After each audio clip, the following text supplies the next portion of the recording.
Yeah, let's kick it over to a caller. We have Jay, and he's calling in. Welcome to the Tony Katz Show. I'm Stacy on the right. Right, I understand that. Yeah, I just want to point out, because your out-of-town normal host probably doesn't know what happens in the St. Louis Metro. We just had a 13-year-old boy killed this past week by gun. And I heard your discussion about Chicago. I just point out, I don't believe the city of Chicago has any border guard checking the gun flow coming into the city limits. And, Chicago probably does have tough laws. But, again, without border checks at the city limits, that's not going to be very effective. We have many deaths here, way too many gun deaths in the St. Louis area, which, again, your guy doesn't seem to focus on too much. Well, I'd love to ask you one quick question about the gun death that was here, because that's horrific, the 13-year-old child being gunned down. But exactly how did the gun kill the child? The gun was the instrument of was there a person involved also? Sure. But okay. So someone fired the weapon, correct? 1 + 1 = 2. It's simple. You get that? Actually, it's not simple. When did we start talking about math? I know it's not simple. It's really complex because you're trying to ascribe the gun, which is an inanimate object, with all kinds of intent and activity that it couldn't have done without a person behind it. So the real culprit here is the person who, if he hadn't had a gun, would have used something else to kill someone with. So the problem that we have is, obviously, we have a problem in our mental health system because we don't have the support that parents need. Adam Lanza's parents, his mother specifically, had gone to the authorities numerous times before he committed the horrible acts at Sandy Hook. She was begging for assistance, and they said, we need him to commit a crime before we can take him in and give him any forced services because he's a grown-up. He's an adult. He's of age. So in the case that you're speaking of, I'm not sure if it's gun violence on the St. Louis, the child who was killed here in St. Louis, but for the people in Chicago, yeah, you're talking about strict gun laws that are in effect there. And you say we don't have anybody at the border when people drive in. We don't know if they have guns or not.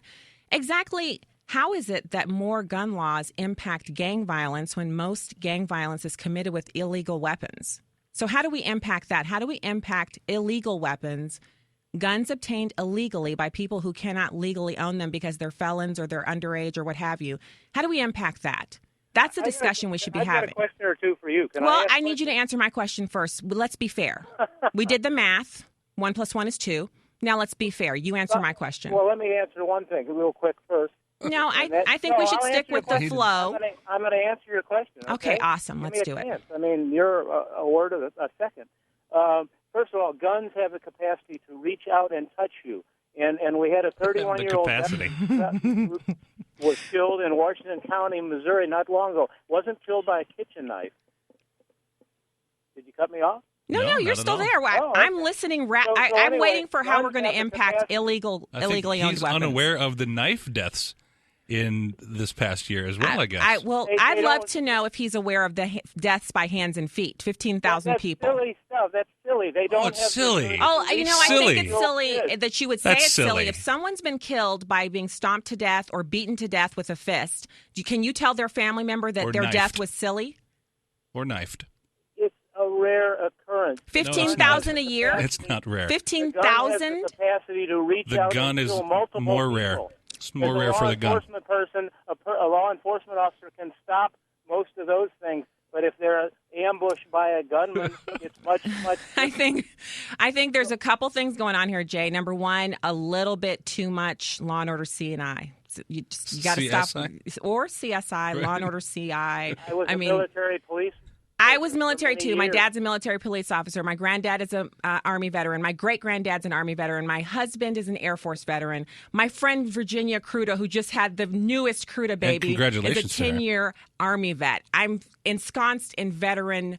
I'm just up to my eyeballs in vetness. I don't think you can out-vet me. My dad's currently the chief of police for the Army National Guard Bureau. I mean, you can't out-vet me. I think what we have here is an inability to establish the base facts that you have to have in place in order to have a cogent discussion. And I really appreciate you calling in, Jay. Can I ask a question to you? Well, I think we're pretty much out of time for this particular call. But I thank you so much for calling in, Jay. And that was Jay. And that's Yes, it like my was. Kane. I've been initiated. I have taken a call from Jay